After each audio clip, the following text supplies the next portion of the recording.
LeBron James got hurt. I don't know if he re-injured his ankle, but it was sore, and he decided that he was not going. He took himself out of the lineup. Here is LeBron talking about his injury last night. First half, it feels really good. Obviously warming up for the game.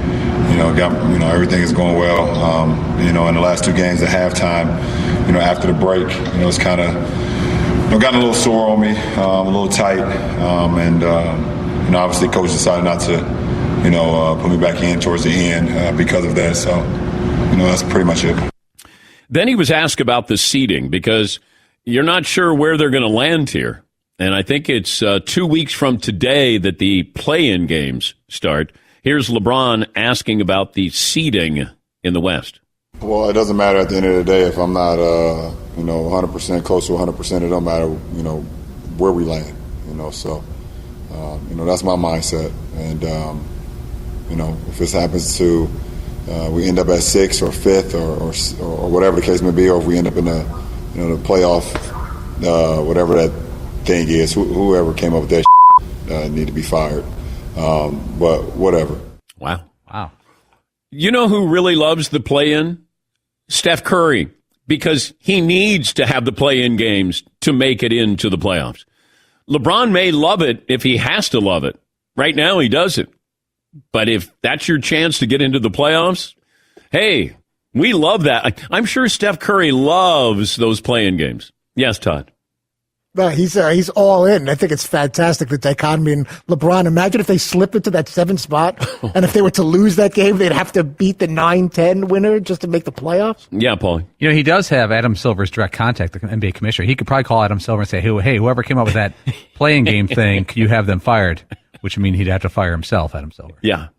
I'm going to guess it doesn't take long to call roll of those who might have been responsible for this, LeBron. If you don't like it, couldn't you have voiced it like last year in the bubble? You had a chance. Everybody was in the bubble if you didn't like it. And you do have the voice in the NBA. His voice is stronger than the commissioner's. Do you think he now realizes that he was talking? He was talking about the commissioner? Yes, he's kind of right, though. I mean, it is really stupid. The play-in tournament begins Tuesday, and that'll be May 18th. It concludes Friday, May 21st. The teams with the 7th highest and 8th highest winning percentages in each conference will each have 2 opportunities to win one game to earn a playoff spot. Excuse me? Yeah. McLevin explained this to us last week, and I was like, I don't know if I know. I think I know less after you told me. Yeah, McLevin.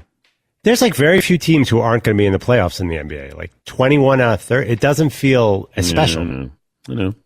Yeah, Paul. It reminds me of algebra. The teacher would talk, and I would hear the teacher speak, and I'd see the words coming, and it just never got into my head. When you explained this playoff thing, you just explained it again, yeah. And I still don't know who's in. Pretty much everybody, so don't worry about it. But who's the Charlie Brown character where they're talking and it's like... the adults all sound like that, yeah. Yeah, and I'm going, like the teacher. Yeah, McLevin. By the way, I saw a headline that Jokic is the strong frontrunner for MVP. Has there ever been a topic that has disappeared more than NBA MVP? The reason why it disappeared is because LeBron disappeared. Yeah. You're exactly right on that. No, there's so many shows that will do this to troll you because they can bring in LeBron and then you can have the LeBron argument and, is the MVP? He's not the MVP. He's not the best player on his own team. I mean, it fills up time. It does. It can give you good content. But nobody cares about the MVP if LeBron's not in the conversation, or James Harden or Kevin Durant. There's a couple of players. Jokic winning over Joel Embiid, no one cares. People in Denver, yes. People in Philadelphia, yes. But the basketball fan, it doesn't feel like this is a conversation. I mean, if you really want to pick an MVP, and you know where I stand, I thought Steph Curry at the beginning of the year was going to be the MVP. Chris Paul. I mean, you want to talk about value to a team, they made the playoffs. Been a long time since they made the playoffs. First place in the West. Like, if you really want to vote and say value, not star power, because Chris is not a star. He's a Hall of Famer, but you're not necessarily tuning in to watch him. But what he's done with that team and what he can do in the playoffs, like having that guy who has experience and playoff experience is so valuable because you get into tight games, half-court games, got to make the right decision at the right time. Now, granted, Chris hasn't won anything, but having value, the most valuable player, not the best player, because he's not the best player on his own team. Yes, McLevin. This is really valuable. I'm sorry, Julius Randle feels like an MVP candidate in that sense that like they're still playing very well. Okay, we need to decide how many candidates you can have for the MVP, first of all. Like, is it 15? Is it 20? Is it 25? Because it feels like we just keep adding players. You can only have, let's say, 4 candidates for MVP. Maybe 5 at the most. And that's it. Because Julius Randle is a really good player for the Knicks. Okay?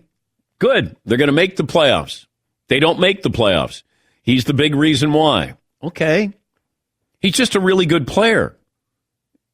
But that doesn't mean he's an... Chris Paul is more of an MVP candidate. Here I am talking about this damn award. Yes, Paulie. I have the latest odds as of 12 hours ago for the MVP. Stop me when I say that person has no chance. Oh. Jokic. Yeah. Or Jokic, because he's the Joker, but not the Joker. Yeah. He's also the second best player on his own team behind. No, he's not. Look at Michael Porter Jr.'s game log. That's silly. He's he's averaging 30 points. He's unstoppable now. He's realized his truth. He's had 4 weeks. But where did this come from? Well, they thought that, if he got healthy, I mean, he was probably the number one prospect coming out of high school. By far, right? But he was hurt. And then he got hurt. And then, hurt his rookie year. But Denver thought if he had potential to be something special. That's why they took a chance on him. Murray got hurt, and his numbers have been insane. But what else, Paulie? Like I was saying, that's a Todd line. Jokic, Joel Embiid, Steph Curry. All right. He's third, but does he have an actual shot? I know his numbers are great, but his team. Doesn't that take him out of it? Well, if they make the playoffs or they're playing game. It seems like that would be a wasted bet if you put money on Steph Curry. Yeah, I don't think he's going to win, but, he's been great for his team. Jokic is by far the favorite. He's minus 500. Yeah, he's going to win it. Then you got Giannis, Lillard, Harden, Luka, LeBron, Chris Paul. We're done. We've spent way too much time on it. 15,000 to 1 on Chris Paul if you want to put a couple chips on it.